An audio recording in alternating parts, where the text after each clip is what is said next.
All right, so how big of a deal is this to see the mortgage rates just tick above 7% during the middle of the spring selling season? Is this really the time when people are out there trying to buy houses, or have some of these higher rates kind of disrupted those trends? Yeah, this is certainly a disruption. It's unhelpful. It's been a slow start to this selling season. We were hoping that it would be much busier. It's decent. We're doing better. The numbers are better than last year, but remember, last year was not a good year in housing. And I think the trade war is certainly throwing things off. Uncertainty is, in the economy right now. And I don't see the Fed doing anything until there's resolve with this trade war. So, and rates are so important to the home buying process. And even for sellers and for buyers, people are waiting it out more than they normally would. And so that's slowing things down, which is not a good thing. So you're saying it's slowing things down. Redfin came out with a report yesterday I thought was really fascinating. So according to their data, we're seeing the most active U.S. home listings since March of 2020. We all know what happened in March of 2020, the pandemic. And then people kind of rushed out to buy houses. What is that telling us about the current housing market right now, that we seem to kind of gotten back to where we were right before the pandemic?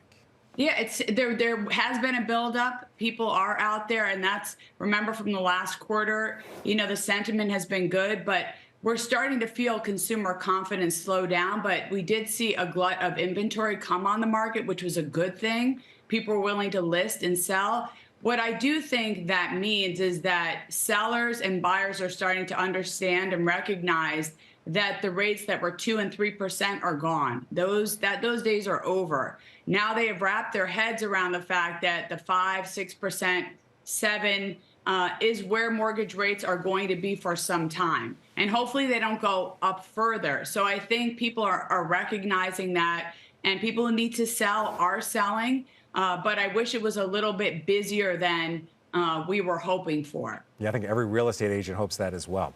When we're talking about those 7% mortgage rates right now, who is that impacting the most? Is that impacting high-end people as well as first-time buyers? Because I would imagine first-time buyers, it's really a struggle. When we're talking about the higher-end consumer that's still, getting a mortgage, are they equally as impacted right now when we're talking about these 7% potentially mortgages? I think it has probably the most profound impact on first-time home buyers. And they're having a harder time now than ever before in buying their first-time home because rates are higher. There's inventory is scarce. There's not as much to choose from, and prices have not come down as much as we would like to see. So I think that's creating a lot of trepidation and wait. But people who are bigger spenders or discretionary, as we say, are more flexible when it comes to that, and first-time home buyers also need to build up credit to be able to get a loan to buy their first-time home. So I think it has a heavier impact on the first-time home buyer. And as we're seeing also, Frank, the first-time home buyer is older now than they have been in a long time. They're close to 40 years old. 10 years ago, they were 28 years old. Wow. And we have to pay attention to that. It's still the American dream, and we want to see people out there buying their first-time home. That's a completely different profile of a first-time buyer, from 28 all the way to almost 40. That's an incredible change. Bess, one last question for you. We're talking about the administration's policies when it comes to tariffs and also immigration. What are you hearing from home builders and people that are, building homes and supplying building materials? I'm sure you have your finger on the pulse of this. You mentioned inventory before. As we look a year out or even further out when we're talking about inventory, do you expect that to continue to build when we're talking about new homes, or has that supply chain been disrupted? Has that labor flow been disrupted significantly? I think it's slowed down. I think there's a lot of pencils down because, look, materials are more expensive. They're going to be. People are waiting, scratching their heads.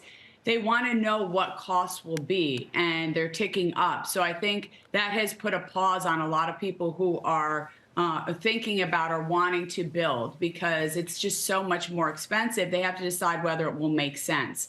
So I think that's going to take some time to sort itself out until we know what these costs are going to be, and then they can make decisions as to what to do.